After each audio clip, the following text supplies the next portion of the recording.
Bismillahirrahmanirrahim. Assalamualaikum warahmatullahi ta'ala wabarakatuh. Alhamdulillahirabbil alamin.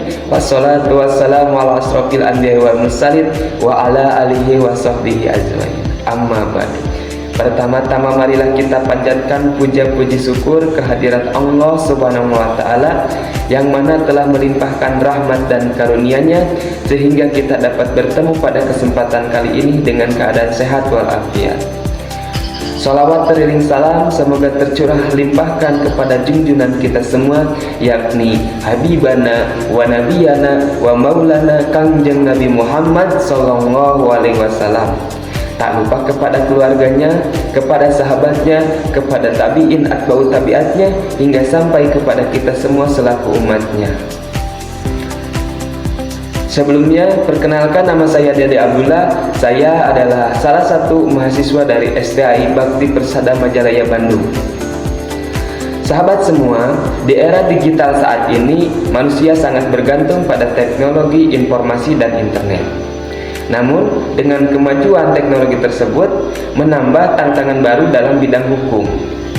Dari sinilah lahir yang disebut dengan namanya hukum cyber, yaitu hukum yang mengatur perilaku, hak dan kewajiban manusia di dunia maya. Pada kesempatan kali ini, kami bersama akan memaparkan materi mengenai sejarah hukum cyber dan perkembangan hukum cyber di dunia hingga ke Indonesia.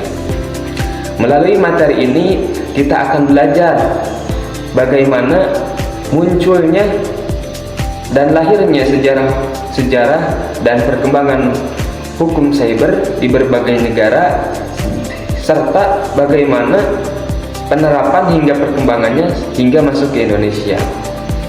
Untuk itu, tanpa berpanjang lebar, mari kita sambut dengan penuh semangat dan perhatian pemateri yang akan menjelaskan lebih mendalam mengenai topik tersebut. Kepada Saudara Andrian, kami persilakan.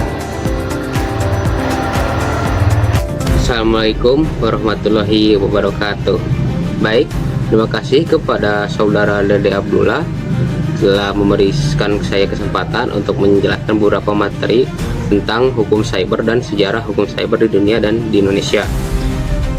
Pertama-tama, perkenalkan, nama saya Andrian Rivaldi dari kampus STAI Bakti Persada Majalaya Bandung, Prodi Hukum Ekonomi Syariah semester 5.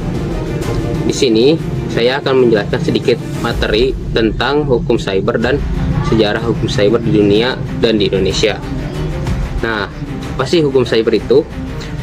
Hukum cyber atau cyber law adalah seperangkat aturan hukum yang mengatur penggunaan internet, teknologi informasi, dan komunikasi digital. Definisi lain menyebut cyber law sebagai aspek hukum yang ruang lingkupnya meliputi orang per orang atau subjek hukum yang menggunakan teknologi internet dan mulai beraktivitas di dunia maya. Cyber law juga menjadi dasar hukum dalam penanganan berbagai kejahatan cyber seperti hacking, pencurian data, pencemaran nama baik, dan penipuan terjadi di dunia maya. Terus, seberapa penting sih hukum cyber di kehidupan sehari-hari? Hukum cyber itu bukan sekadar aturan teknis, ia adalah tameng digital yang melindungi kita dalam kehidupan sehari-hari di era dimana kita semua beraktivitas di internet. Hukum cyber menjadi sangat penting karena melindungi data pribadi pengguna, menjaga keamanan transaksi elektronik, mencegah dan menindak kejahatan cyber, terus yang menjaga atau menjadi pilar regulasi teknologi. Terus ada juga sejarah hukum cyber di dunia. Pada tahun 1980-an, khususnya negara-negara di Eropa dan Amerika Utara mulai melakukan kriminalisasi terhadap pembuatan baru seiring dengan penggunaan teknologi komputer dalam melakukan tindak pidana konvensional. Pada tahun 1990-an, beberapa negara di berbagai belahan dunia sudah mulai mengatur tindak pidana cyber seperti memasuki sistem komputer secara ilegal, merusak data dalam sistem komputer, dan penyebaran virus. Ada juga beberapa organisasi internasional yang telah melakukan Usaha-usaha tersebut antara lain Organization for Economic Cooperation of Development atau OECD, terus ada United National atau UN, ada juga The Group of Eight atau G8, ada juga Council of Europe atau COE. Terus ada juga sejarah hukum cyber di Indonesia. Perkembangan teknologi informasi dan komunikasi saat ini diawali dengan perkembangan teknologi komputer sejak tahun 1990-an. Sudah menjadi perhatian masyarakat dan pemerintah Indonesia. Jadi pada tahun 2000-an, pemerintah mulai menggagas untuk mengatur berbagai aktivitas di cyberspace. Melalui pembahasan di DPR pada tanggal 25 Maret 2008, rapat paripurna DPR menyetujui RUU ITE ditetapkan menjadi undang-undang, dan kemudian pada tanggal 21 April 2008 oleh Presiden Republik Indonesia diundangkan dengan Undang-Undang Nomor 11 Tahun 2008 tentang Informasi dan Transaksi Elektronik. Assalamualaikum warahmatullahi wabarakatuh. Perkenalkan, nama saya Supriyatna dari semester 5 Prodi Hukum Ekonomi Syariah STAI Bakti Persada Majalaya Bandung. Kalau kita melihat kasus yang terjadi terkait kejahatan digital, maka di tahun 2017 ada yang namanya ransomware. Apa itu ransomware? Ransomware adalah sejenis virus malware atau virus yang mengunci atau juga yang mengenkripsi sehingga tidak bisa diakses. Lalu si pelaku tersebut meminta tebusan agar data bisa dikembalikan. Biasanya penyerang itu meminta pembayaran dalam mata uang kripto ataupun daya disebut Bitcoin supaya sulit dilacak. Ransomware itu ada dua jenis, ada di tahun 2017 ada WannaCry, di tahun 2023 ada disebut Lockbit. Untuk mencegah hal tersebut, solusi yang langkah-langkah solusi di antara lain adalah yang pertama, kalau terkena serangan maka yang pertama itu putuskan koneksi internet untuk mencegah penyebaran ke komputer lain. Yang kedua itu jangan langsung membayar tebusan karena tidak menjamin data akan dikembalikan. Yang ketiga itu gunakan backup data jika terjadi untuk memulihkan sistem. Yang keempat, laporkan ke pihak berwenang seperti BSSN, Badan Cyber dan Sandi Negara, atau kepolisian, Direktorat Tindak Pidana Cyber. Yang kelima, gunakan tools deskripsi resmi dari lembaga seperti nomor ransom project atau nomor ransom org. Yang selanjutnya langkah pencegahan itu ketika itu supaya terhindar ataupun mencegah hal tersebut terkena virus ransomware tersebut, maka rutin melakukan backup data di lokasi open atau cloud aman.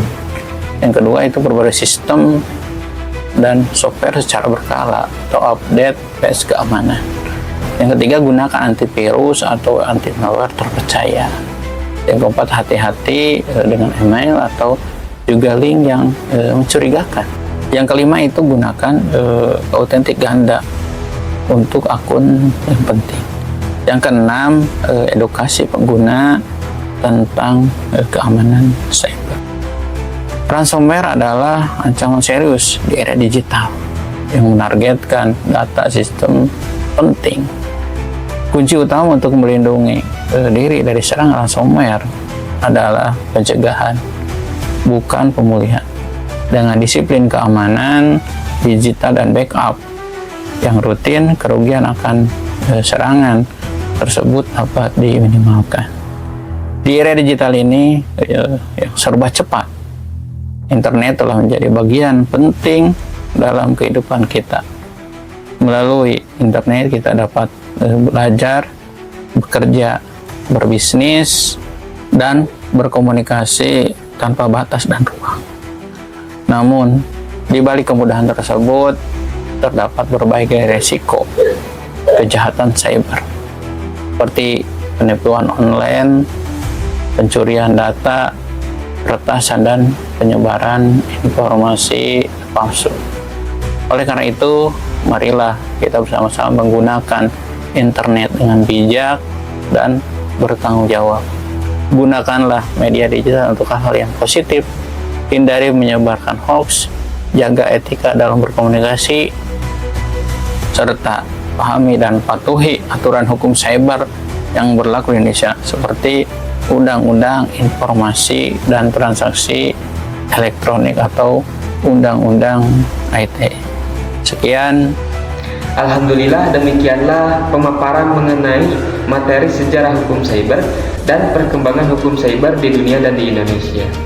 Dapat kita pahami bahwa hukum cyber lahir sebagai respon terhadap pesatnya perkembangan teknologi informasi dan meningkatnya kejahatan di ranah digital. Secara global, berbagai negara telah berupaya dan membuat regulasi untuk melindungi masyarakat agar terhindar dari penyalahgunaan teknologi.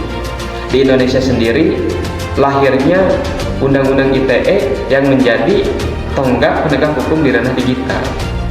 Dapat kita simpulkan pada pembahasan kali ini, yaitu kemajuan teknologi harus diimbangi dengan kesadaran hukum, tanggung jawab, dan etika moral dalam berinternet. Karena sehebat apapun perangkat teknologi, perangkat dan jaringan tidak akan bermakna tanpa sikap bijak dan etika dalam menggunakannya. Jadi, mari kita bersama-sama menggunakan teknologi sebaik-baiknya, entahkah itu untuk berkarya, belajar, dan berbuat baik yang lainnya. Jangan sampai menggunakan teknologi hanya untuk menyebarkan kekacauan, menyebarkan hoax, atau berbuat kejahatan digital lainnya.